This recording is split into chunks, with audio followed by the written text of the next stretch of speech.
Good morning ma'am. Ngasi jong taram nokchari. Ngasi di ay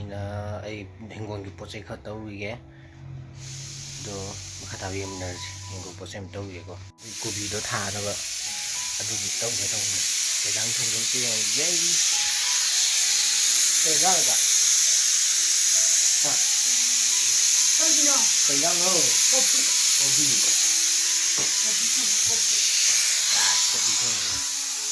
Kobi thong mình đã kobi thả nó bận tao rồi mình ta tâu gì ghé được không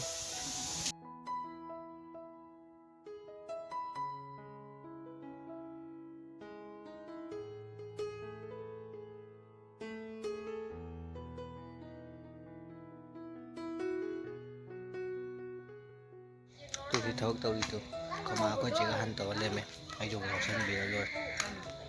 tao game tao मैं लेबाक तौबा दुकान दा मुक संगी दुकान संगी बा समाज ता खरा पोत चाहिँ खरा टेंहाई खरा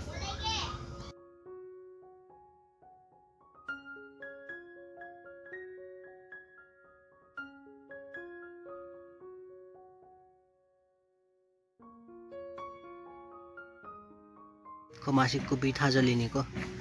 asi tau जा इन तौ थोक पिरे दुगा थाम न khaman Thai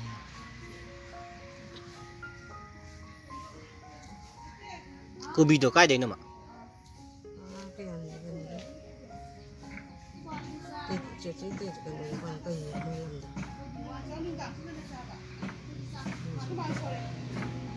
ini mau digi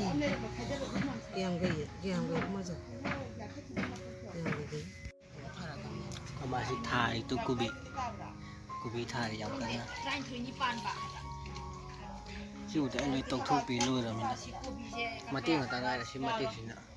là vì mấy thà đi bữa còn mà tụi cô bị thà đấy mà khát tạp bằng hai là cái chăm cha thu khí game em cái dịch tôi chắc rồi thằng tôi đây bữa con sao rồi cha thu khí cái cô bị cái alu mà iron bom cái tàu này cô bị thông bóng cái mà cha thu khí con chắc sao bữa nay em hò đấy kobi thông bóng cái alu rong bữa em hò đấy rồi mà khai tao bóng gì mình là gì con ai phone chứ không phải còn tôi và charge tôi thầm mình là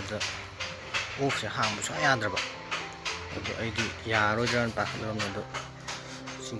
power off on button gì cái volume cái nó cái thành làm tới hàng bây giờ đi ra đấy của chúng ta xem nào rồi không đi mà xin cái nó dễ cầm vấn đề nào nó không thế mi mình làm sai lầm ra cái nó gạn tan rồi rồi mình làm mà cái tao ai dễ ngông đào một cái walking chắc kiên thôi lấy khơi thằng đều đều vô thì mà nó bóng ngà lên rồi mi mà ngày nhỉ vợ coi xin lên gì đồ ông tự ngày mình đang gì mà anh em bạn phải đi ngày gì rất sâu kìa con kinh sâu kìa kan si Buddhist the pot am này đi mà nó bagi mà khát tao bông mình là gì pot này đi vậy ngang mà không được kim đầu đấy hoặc kim sâu đó dukaan tôi lấy đi tầm đó xong rồi thấy dukaan đấy khi một trang âm hầm này không đồ gì một hai ông thua có một sang ấy nữa chắc ra là tiền ạ quỳnh ra thế sugri đó thù nghề đó alu cái ông tàu đường tàu thì Hawaii cả được đó tàu đó sam chặt thuốc gì chả alu tàu nhé alu ôi vậy tôi đi xe rồi nhà mà họ chúng ta kém tây âu nó thì của khi ăn gì về xuống cái kém ta thắp nó thì thùng cái ống thùng cái này dày siêu khổ ho này thế khi ăn tàu với khoa thì có gì sau khi thùng mình thì con trai cũng đào sau khi có xin có anh đã đưa con trai của hỏi thì sao tôi sao thì được chứ hả thế hỏi thì cháu rồi bạn đi đủ là cha kia hả bạn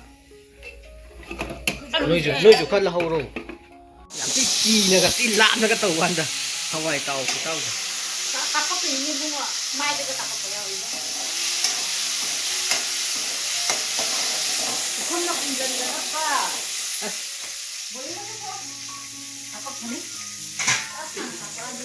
lạ nó cần phải tựa lên Tapak. chắc ra bật tuệ em hỏi con được sau khi cái thòng á tôi có thể lưu tôi to làm được thì ấy từ sẽ thum tiền cái tên này mấy tây thum rồi mà si già cái đi quái phở vợ best medicine này già bún xiên nghe ta đi si mấy tây thum rồi chắc ra tua đúng tiền mà vợ em phở này em được tôi xin tới tiền kìa con được một cái bài rồi nè rồi đấy thum tiền một đó thum tiền một rồi đấy tự ấy si già rồi si hoàng gì si già mà lều quá được cái nó ngang thì thum nạc và đôi thum tiền thuộc vào này đó ngang thì hồi tiền quá mày làm cho thum trái tôi im yếu em nói bên đấy già cái chuyện là phở một quả đó hay kiwi rau cái dukaan đó chắc sao thuộc bagi itu maka tamang game niya sih dukaan udah thugi Hojik ay dukaan lay bako may tii bako sa sila ito may tii ba may tii ado kiwi di sadre kiwi na sadre ngasi di haiku in chare hay habdo ina ado haiku masaba na hinane sem kay aduga any fruit ama chaba de haiku amakatang no magi amatang chaba na ne isada kanaba heleba ado kama sida kama mazu ai ku cha dui tawi mazu